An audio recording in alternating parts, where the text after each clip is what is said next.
Դատարանի բակում լրագրողների հետ զրույցում Բագրատ Սրբազանը հայտարարել է, որ ոչ կալանքը, ոչ դրա փոփոխությունը չեն ազդել իր համոզմունքների վրա։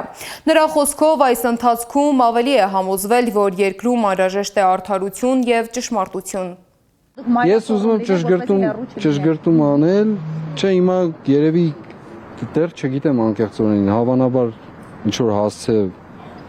դրել են, կտեսնենք ինչ հասցե, կգնանք երևի, չգիտեմ, այս պայն կորոշի, դա շատ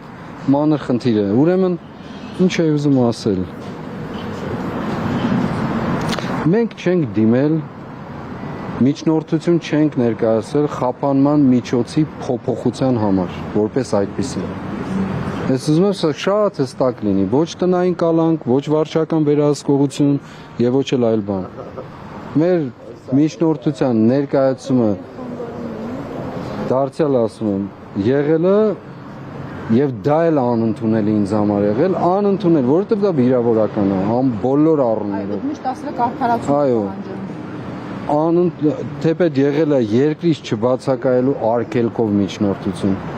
Հիմա այսպիսի որոշում ենք ասել, որի հնարավորությունը ունեին դեկտեմբեր 30-ին կայացնելու։ Չեն արել։ Հիմա են արել, ուրեմն իրենց հարցրեք, թե ինչու են հիմա արել։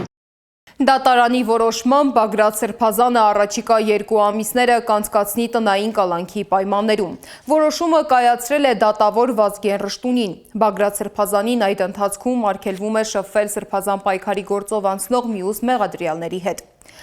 Որոշման համաձայն Սրբազանը խափանման միջոցը պետք է կրի Արաբկիր վարչական շրջանի Քանաքեռ հեկի 8-րդ շենքի 20-րդ բնակարանում։